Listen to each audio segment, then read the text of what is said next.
It's a real joy to introduce someone who has been a dear friend and colleague of mine for more than 30 years, Dianne Culhane. Over the years, I've watched Dianne touch countless lives through her leadership, her wisdom, and the generosity of her spirit. She's led major global transformations, shaped organizations and communities for the better, and inspired people wherever she goes. But what has always impressed me most isn't what she's accomplished, it's how she accomplishes it. Dianne has this remarkable ability to see possibilities where others see obstacles. She leads with conviction, yet without ego. She pursues excellence through genuinely caring about other people. And through every chapter of her life, she has continued to learn, grow, and evolve with curiosity, humility, and grace. As I reflect on Diane's journey, one theme stands out above all others, and that's the power of vision. Not simply a vision for organizations, but a vision for what life can become when we're willing to listen deeply to ourselves, trust what matters most, and remain open to where that path may lead. In this conversation, Diane shares some of the experiences and lessons that have shaped her life and leadership, and I think you'll find her insights thoughtful, grounded, and inspiring as I have all these years. Thank you, Diane. I have really been looking forward to this conversation because you and I have known each other now for, I think, 30-ish years. I think Yeah. 1997 is when we met each other in Atlanta at the Coca-Cola Company, and it's 2026. So, yeah, and I know I'm going to learn something about you and from you in this interview. So, thank you for doing just having the conversation, taking time to do it. Well, I was honored that you asked me. And it was fun actually thinking about this because, you have these thoughts every now and then, but you don't ever sort of have a concentrated time to really think about it. So I it was fun. So before we start, I've been interviewing people around the world really for years on what does it mean to thrive in our complex, very uncertain, very disruptive world.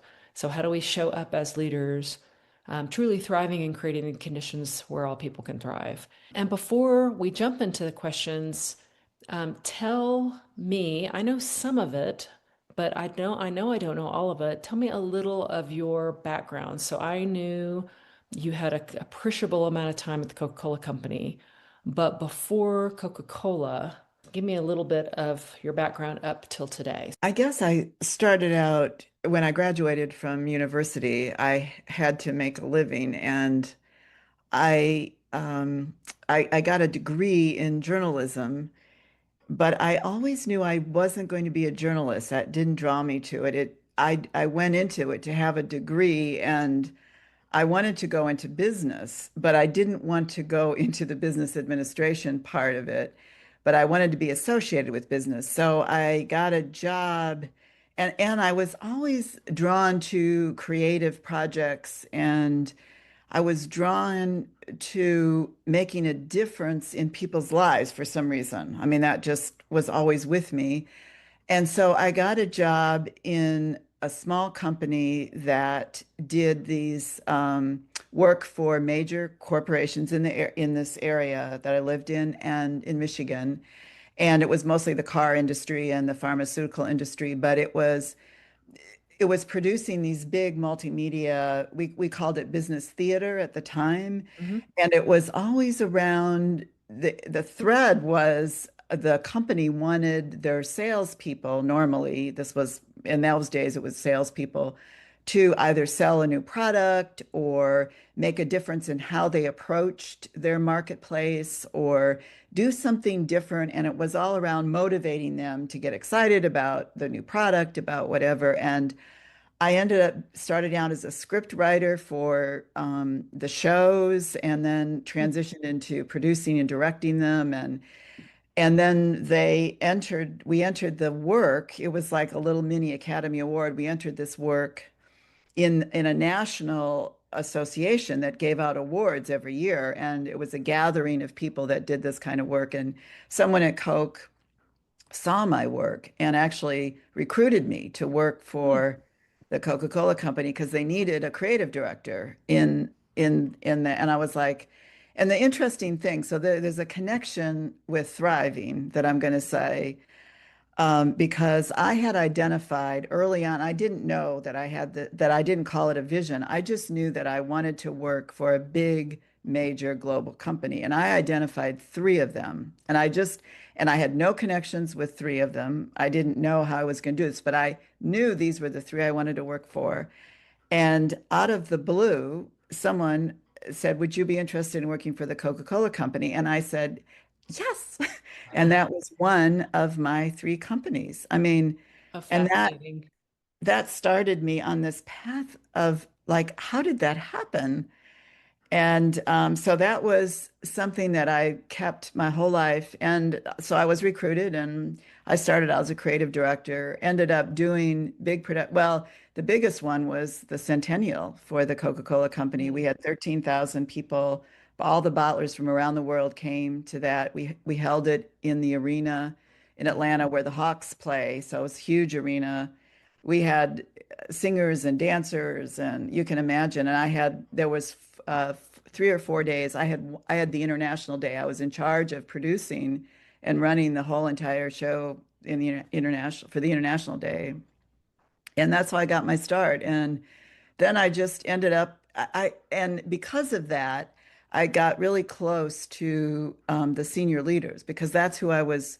They were on stage, right? So they were positioned, and somehow I always talked about, doing these things that would help people bring new awareness, new understanding. And so I got involved in all the change projects that all the chairman, I got to know the chairman right away. And, I just was so passionate about it and knew how to do it because I had been doing these big multimedia productions. And that's how I got into really wanting to know because I saw the impact that something could have on people, and there was a change in them, a change in their behavior, a change in the way they thought about something.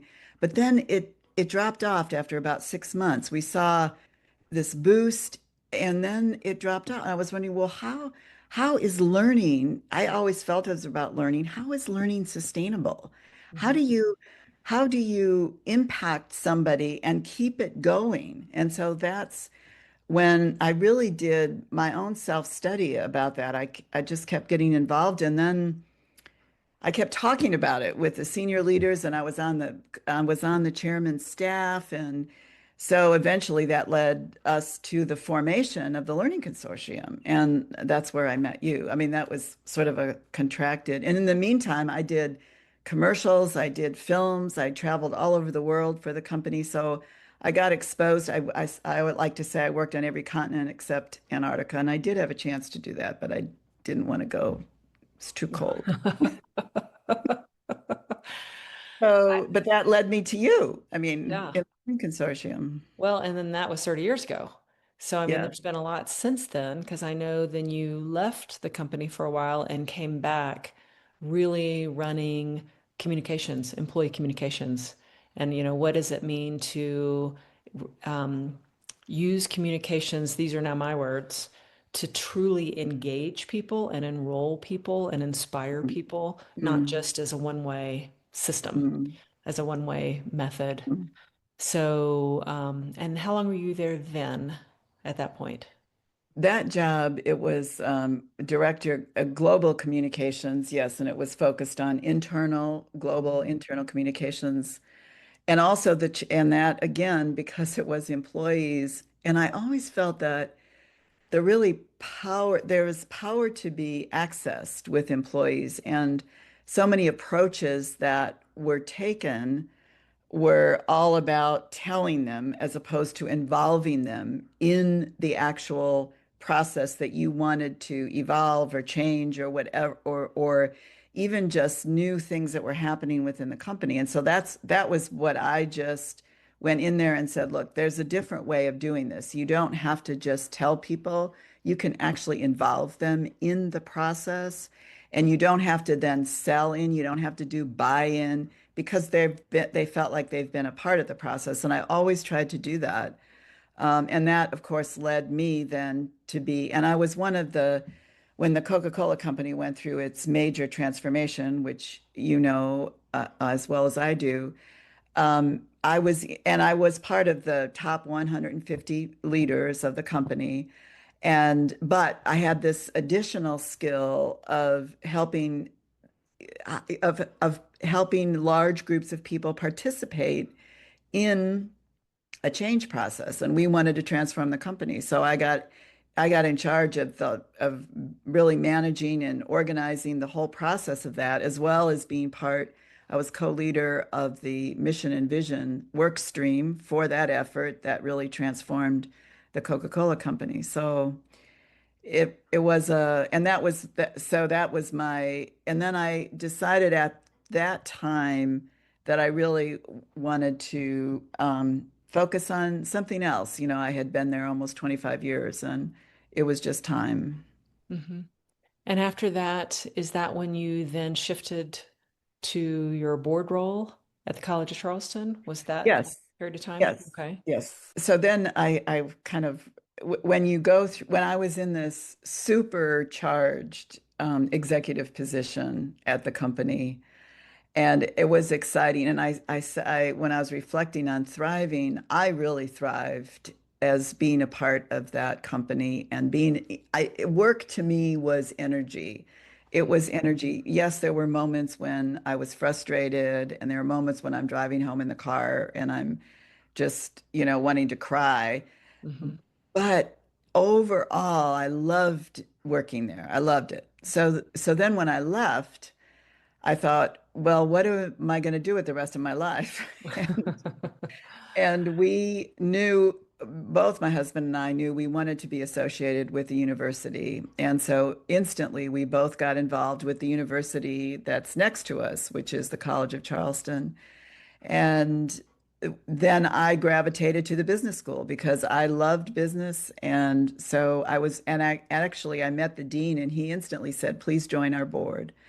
And also, then the college asked me to join the foundation board. So I was on two boards, and that started the work. But I really felt I became vice chair of the business school board, and I was there for 15 years because I loved being part of that field where you're actually seeing young adults, young wanting to join the business world. And I felt that I could have a influence and an impact on the way they thought about leadership and the way they thought about business. And the business school was geared toward that. They really, I like to say they took care of the whole person. And I was impressed with that. And it was the way I thought about it. And so I just wanted to be a part of that. So I love hearing kind of your whole lineage up to now, that this whole line up to now of your career, because I knew you had been a journalism major, but it hits me that that's what an interesting path into leadership and into culture transformation and into all the work that you ended up doing, not only before the Coca-Cola Company, but at the company to truly transform it, and then at the College of Charleston. So it's just interesting to have that background and then Hmm. to continue building on that background. Well, So go ahead. yeah, it's funny you said because I thought I have, throughout my whole career, I've reflected on this foundation. And truly, it wasn't at the time, it was a degree in journalism. It wasn't a degree in communication. It was a degree in journalism that I received. And there was so many foundational elements, including curiosity. I Mhm. mean, I think it really fostered my ability to take I was always curious, but I think it really fostered and it gave me an avenue to recognize that curiosity is a strength to be used and Mhm. then translated into something that people can see differently than Mhm. the way they've always looked at something. Mhm. So I really felt it really, for me personally, it just gave me a really good background. And I can see that. I can see how you can kind of take journalism and make it the basis of supporting people into wholly new paths Hmm. for their lives and for their work. Yeah. So since you have had this career over many decades, for you, what does it mean to thrive as a leader, as a human being, and especially today in kind of the complexities of our world today? You know, the first thing I do is with the chaos going around, I just think you have to find the inner calm for yourself. And that's I have to do that every day. I think that and it's this notion of what can I control and what can I control. And I can certainly control my own person and then the people around me, the organizations that I work with, or the family, the friends, and that's what I focus on to make sure that I can show up for them. Mm. Because I really do want to be in service to others, even small ways, big ways. And so that I think is what all of us need to focus on because we can't control what's happening in the world.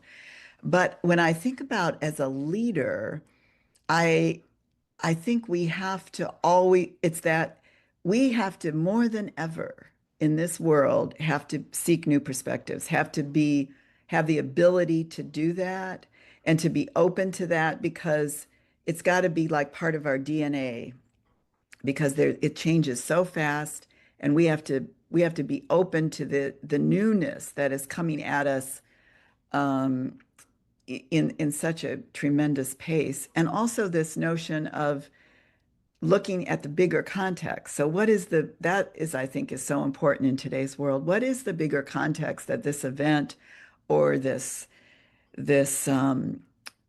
whatever trend is happening? And I think as a leader, that is really about thriving. So, how is this, how you think about thriving and leadership now? How has that changed over the arc of your career? Like, if you think, if we were to have been sitting here 30 years ago when we first met and had this conversation, and I asked you that question about what does it mean to thrive and lead in a complex world? Because if you remember when we were part of the learning skills group, we were talking about what does Mhm. it mean to lead and learn in a complex world? We had no idea it was going to be as complex as it is, but but it felt very complex at the time. Yeah. So how is that your definition morphed over the course of your career? I think the biggest change, I just thought everything could be done by willpower. Mm. was that was Oh, my mantra. If I willed it, it will be done. I mean, and and I was persistent in that, and yeah. I could get a lot I done. was going to say you actually were good at it. I know when you get your jaw set a certain way, I know, okay, the will has kicked in. Yeah. Everybody just get out of the way. So, I mean, you do know how to do that. And I could do it with executives, and I could I because I was so passionate about what I believed needed to happen or the way you approach something. So it was all willpower. And it was willpower for me too. I realized if I felt tired or upset, I knew, Diane, you can willpower your way through this. Mm, It's worked and I did. And so that was, and now I don't think about, I think that willpower limited me, mm, I would say, because I was so sure of my belief in something that perhaps now I look at it, I could have, there were times when I could have been more open, perhaps, to other opportunities. And it doesn't mean I would let go. See, I would always, I mean, that's one of my learnings is get clear on the outcomes, but then don't try to control every little bit of getting to that outcome. That was a big, huge lesson for mhm. me in my career. Um, and I never really thought about psychological well-being. that whole part of it just never entered my consciousness. I was always physically fit. I always was very happy in my life and physically fit. And so I never realized the impact of this willpower. And it did impact me over in my, I'm trying to remember, I was in my late 40s and finally things started locking up in my body. And so there was an impact. But I never, it was this, but it's been a journey, it's Yeah. just been a journey. It's interesting, the whole idea about willpower, which you know that I know as well, has had to unlearn a lot of some willpower tendencies. And I think it's common for a lot of people because in our culture and in our consciousness, that is a way of leading, a way of being that is um, appreciated, Mm, really legitimized. And so, and the danger sometimes is when you are so resilient, you are already fit, that you don't feel the effects of that mhm, willpower. You don't see the unintended consequences mhm. until later, as you're describing. Some people see them early, and so they can start to make some shifts and learn kind of new operating routines. But yours was later. Was there a particular experience you had or a time where you that helped you go, oh, wait a minute, maybe there's a different way of doing this? Yeah, it was actually in the very my last major interaction, I would say, with these top 150 leaders of the Coca-Cola Company. I was leading, it was one of our 2 or 3 day events that we gathered everybody together. It was around the Manifesto for Growth, as they called it, and I was the main facilitator of this whole thing and organizer and everything that you could imagine. And I went to it was like one of the last days, and I said to myself, "Oh, I think I really need to go get a massage." And I was at the hotel and I was sitting there waiting to go in, and all of a sudden my back just locked. It Huh. just, I couldn't move. Hmm. Hmm. And they had to literally help me up. And I thought, well, this can't be good. And um, Understatement. And that was a wake-up call. And I had to walk around the rest of it. Thankfully, it was towards the end, but I was just like stiff and I couldn't believe Hmm. that that had happened. And it was unexplainable. So yes, and that's when I started, then I went and got x-rays and all. And it was just, and to this day, that muscle in my back, I still have to have it worked on. Interesting. So that's Yeah. almost like your friend at this point that says, hello, we're doing a little too much, or Yes. just at least ask the question. It's Yes. interesting because there are some systems of the body, kind of looking at the body energetically, that would say, especially low back area, is about the use of power. And so it's funny that we're talking about willpower. Yeah. Wow. So, that wouldn't have been common for us to be thinking about then, but it's interesting how the body can give us such incredible feedback, you I know? know. And I had tons of x-rays, tons of experts, went to Emory, have it checked out. Nobody could find any. And they kept saying, yeah, there's nothing wrong with you. Hmm. Well, I can feel there's something. So that was and then, so that was my first sort of wake-up call Hmm. that there's got to be something else, Yeah. So something that's a else. real tension between performance and your own well-being. And I'm wondering, it can seem like those can be polar opposites, or stretching you, kind of a paradox. And I'm wondering how you have navigated that kind of tension between what's going to be supporting you to thrive and what's supporting you to perform at your best. Sometimes, I mean, I think we know now that these don't have to be um, in conflict with each other. But you're talking about a time when the kind of the prevailing thought was you're either doing this, you're performing, performing, performing, or you're taking care of yourself. But this is a secondary, taking care of yourself is a secondary thing. That was kind of the more conscious, what people would talk about. So I'm wondering, how did you navigate that tension between those two? Well, to be honest, I never thought there was tension between the two. I thought the performance, when I had a successful project, because it was always large, it was always very visible. I was in a very visible position at the Coca-Cola Company. And even to this day, I ran into someone else that knew me then. I didn't know them, but they knew me. I was in this very highly visible position. And so the success that I've had was clear to everybody. And I just felt that was my energy I got from that I could deliver these things, for the company that people were appreciating, and so that was energy. So I never really, and if there was a physical failing, that was a failing, right? That if I had something physically wrong with me, or I mean, this back thing, I thought that was me.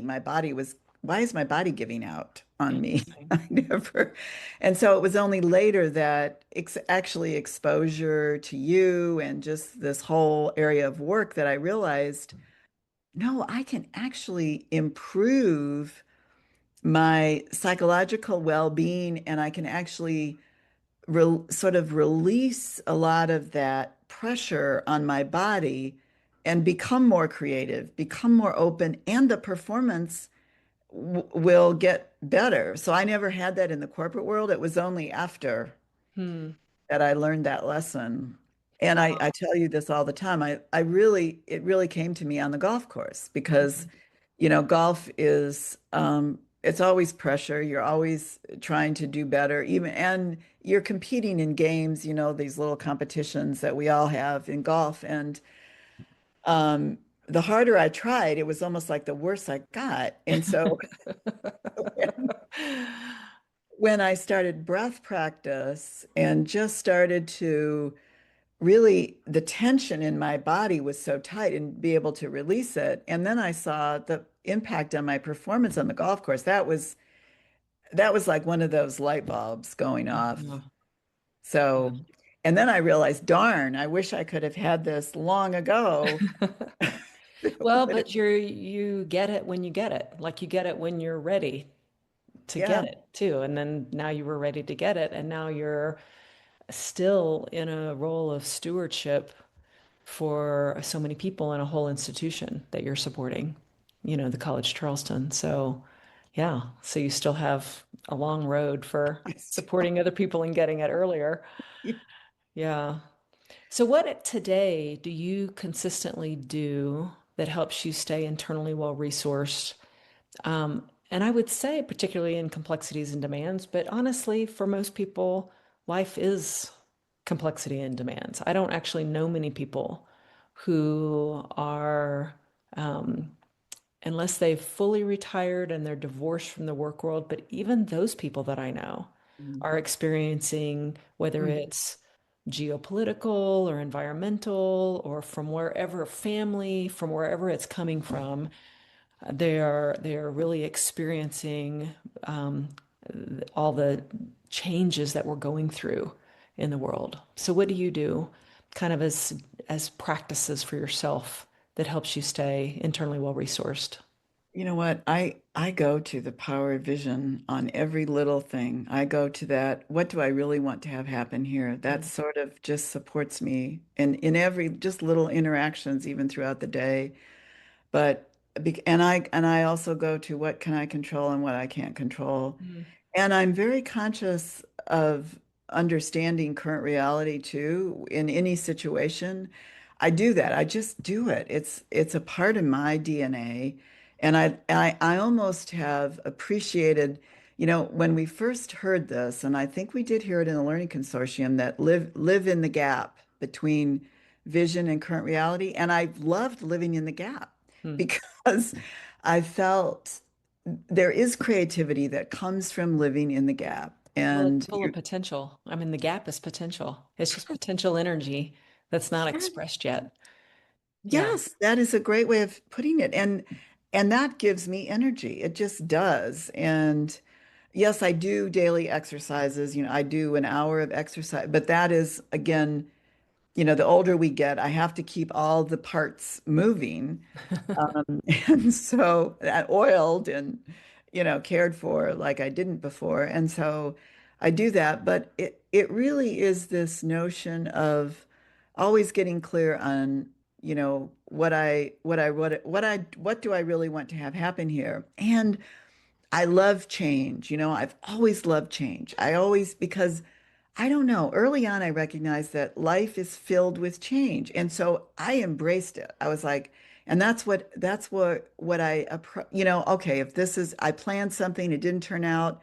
Okay, great. There's probably a reason why it didn't turn out. What's the silver lining? How can I learn from this thing, this tragedy or this difficulty? That's always what I go to. That's my number one, default is what can I learn from this? And that just keeps me centered. I've had now a lot of experience with you. We've been all over the world and we've run together and we've taught classes together and we've coached together and we've done so many things together. We had dinners together. Um, and that is a part of you that really inspires me.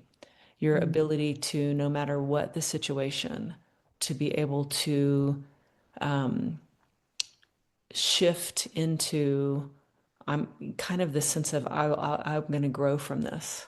I'm mm, going to grow from this somehow. Don't know how yet, but somehow there will be some way I or we will grow from this. And it's really inspiring. I mean, it's kind of an infectious energy from someone mm, else. Can you say a little more about vision? Because I think vision over the last 3 decades is a word that people um, use and kind of toss around, but when you talk about vision, I think of it almost as a having a spiritual quality, like a sacred mm, quality. mm, And I think we often, when I see it like in writings or when we're working with management teams and people are talking about vision, it can feel very flat. mm. And so I'm wondering what do you mean when you say, well, what do I want to create here? What do I want to have happen here? Like what does that do for you personally? Well, it's like an open door for imagination, for possibility, for oh my gosh, I can think about what would be so exciting in this given situation. And that to me, that is um, that is what life is. I mean, I think so. I don't look at it. I look at it as a powerful, um, wonderful, ability to be able to imagine what could be true here, and I can actually make it up. So there's a sense of control in that I can decide. And again, this notion of, so many people say, well, how can you do, how I don't know how to do it. I can think about this ideal scenario, but then that's not really going to happen.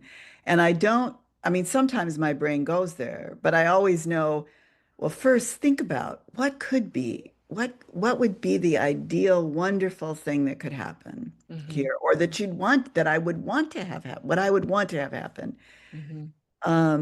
So it's and I can't, there has been so many instances in my life where that has just worked out. I mean, living in Europe, that was I've always wanted to live in Europe. And I never imagined that that would happen. I mean, I know but I did, oh, I wanted it. And I could imagine, in my brain, pictured it um, so many times. And then the opportunity, and it was like, oh, I mean, sometimes you just, when it really happens to you, it's like a miracle. But And I yet but it I love that isn't. you're talking about like tapping into imagination and tapping into, we talked about that in that gap between what we want and what's now is literally potential, kind of waiting to be expressed. But it needs to be channeled in some way. And so that's to me how you hold vision. And it's so different than goal setting or objective setting, which there's nothing wrong with those activities, but they're not vision.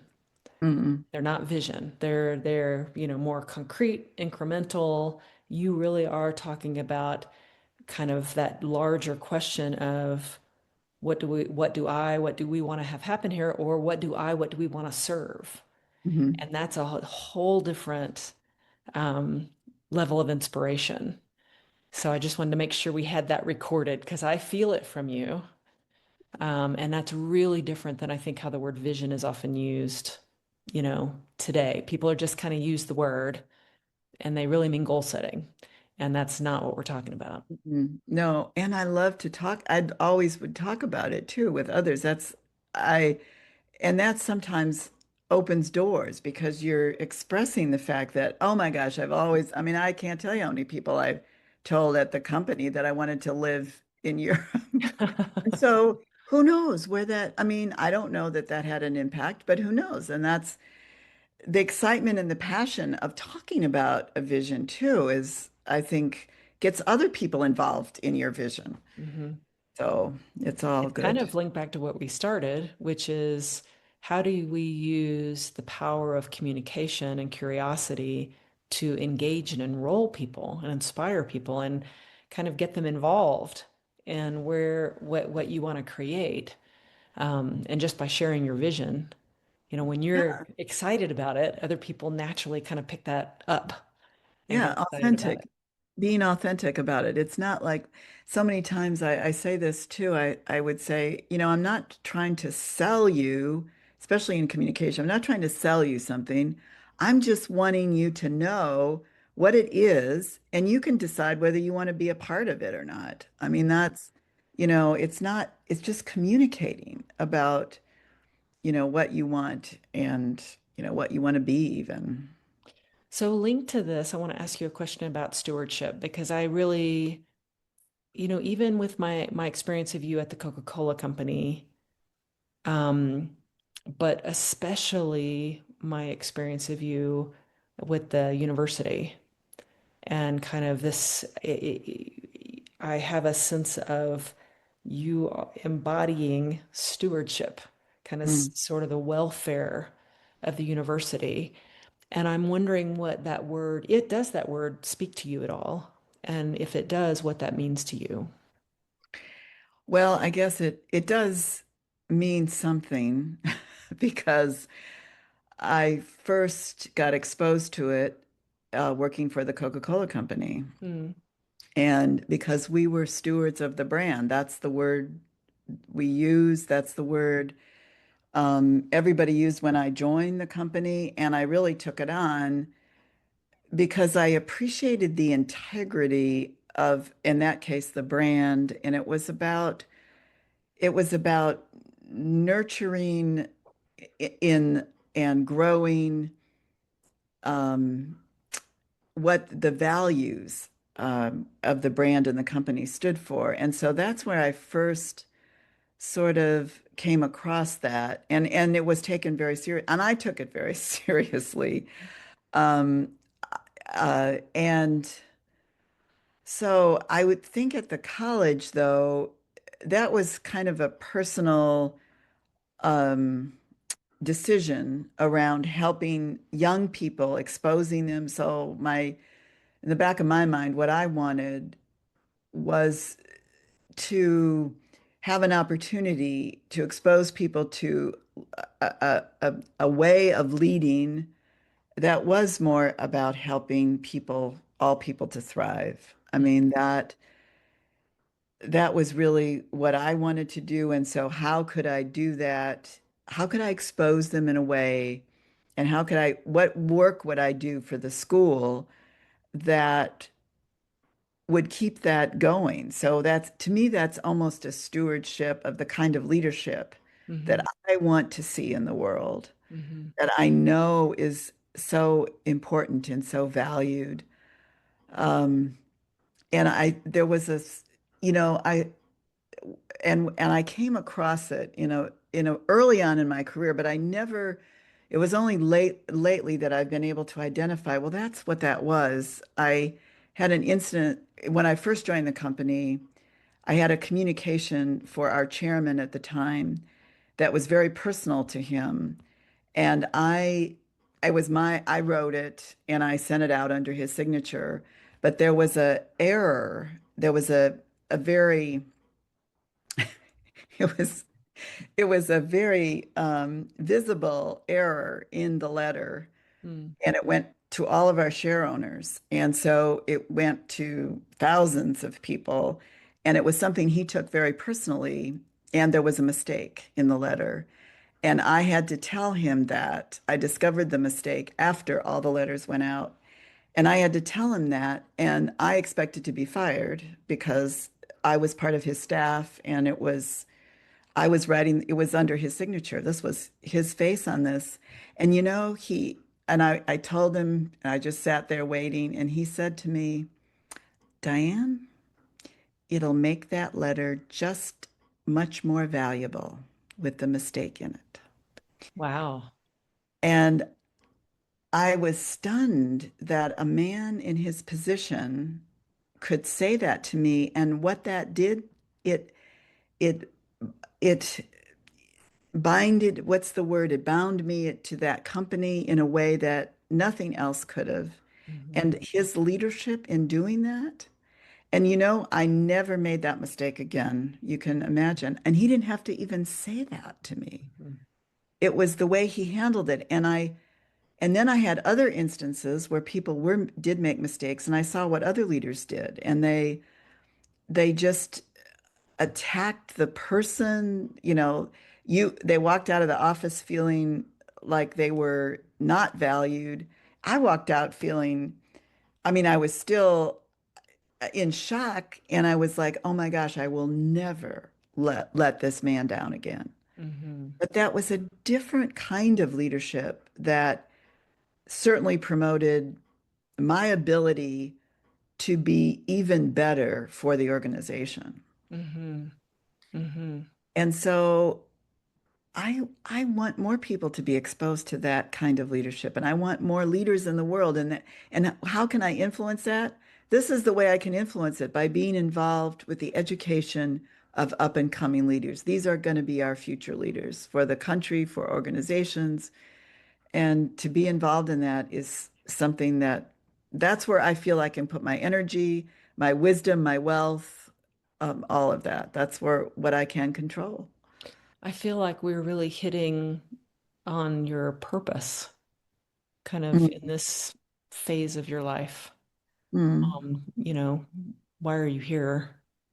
And I yeah. mean, not here in this call, I mean, here on the planet. Why are you here? Um, I've and always felt it was connected to building capability. I mean, I didn't know that I had those words, but and so this is a continuation of that. And I will always find ways to do that. In this last quarter of my life, I think that this is a worthy of my time and energy and whatever else I have to give to the school. It is worthy because I do sense that people want something different, and the young generation wants they want a way of leading that is generative, that doesn't sap the energy out of everybody. mhm. And so What do you I think is preventing, um, now I'm not going to talk about individual people, but kind of the role, the stance of leadership, the field of leadership, because there has been a movement over decades for a more open, collaborative um, steward, leader as steward. There's been this development, this evolution of a more conscious kind of leadership for decades, but there's also still a form of leadership that is not that. That's not that. That doesn't necessarily rest on the belief that people have potential, and that's, your job is to really tap into that and inspire that. What gets in our way? You know, I've thought about this because when I was, I guess years ago, I thought the world was evolving more to the stewardship model of leadership. And now you could say that it's maybe half and half, that there's a movement of bringing back the command and control. I never thought that would happen. And I think it's fear. I think it's fear because the world was shifting, I think, more towards this stewardship model. And there were people that never really totally understood that and felt that they were losing control. Mm-hmm. People in power were losing control if that shifted too far. And I think the pendulum was swinging to that direction. And I literally think people got scared. And Mm-hmm. when they got scared, they went back to constriction, to control, to I'm taking this back. We got to go to the old model of, a aristocracy or a monarchy, or I mean a real whatever that model is. Yeah. That oligarchy, what that strong men in power, that's the way out of this because I think the world was changing. Mm-hmm. It was evolving. And I just think people, it's like got scared and thought Yeah. I didn't grow up in that. So what does that really mean? So now what do you feel? And I think you've already hinted at some of this, but I'd love to see if you have anything more to say about it. What do you feel responsible for growing or protecting or advancing at this stage of you said your last quarter is what you said. Who Mm, knows? We're getting mm. all sorts of new technologies and all this longevity practices and but at this stage of kind of this season of your life and leadership, what do you really feel like, okay, I'm going to grow, protect, advance this? I do think it's around the education of young adults. I do Hmm. think it's around the higher education, the system that we're a part of, and I'm a part of it, that it is something that I can influence. Hmm. And I want people, I want this particular university to understand more about the leadership that fosters thriving. Hmm. And I want, and so let's break that down. Specifically, I want people to appreciate differences and diversity for the power and the health that that brings to an organization or to society. Um, I want them to know to celebrate disagreements and oppositions as essential for creating the best for all of us. Um, and I want them, this notion of understanding that people are not to be fixed, but to be able to draw out their skills and their gifts and their strengths and come from a place of finding their strengths and putting them in positions where they can actually contribute to society. I mean, that to me, that's where I landed. And it's something that I am in a position now to influence at this school. And so that's what I'm going to work on. Yeah, and the one thing I would add based on everything we've talked about in this last hour is um, leaders who can inspire from vision Mm. rather than fear, because you've talked about how important that is, for you and how you role model that yourself. Yes, and I just seen the impact of that so much that it's so true Hmm. that change can happen through vision And we all can have an impact, and we don't know what the impact is, and that we all should be optimistic that we can make the world a better place. Well, I know we need to wrap up, but I wonder if there's anything that you haven't had a chance to say that you absolutely would love to say out loud. Um, I've asked that question myself many times in interviews. And I don't know. I think I have said it all. I think that it's funny when you mentioned the curiosity part, that to me has brought being curious has brought me joy and wonder. And I trust it that it will take me to my next life, Hmm, whatever that's going to be. So, beautiful. Beautiful. Well, I am so grateful for the journey we've been on together and for where it's going to lead us because we are still very much in it together. So thank you for your time and I feel like I learned some new things from you today. So well, thank thank you you for for that. organizing and wanting this conversation. Yeah. I appreciate it too. I appreciate you. You have taught me so much. So I'm grateful.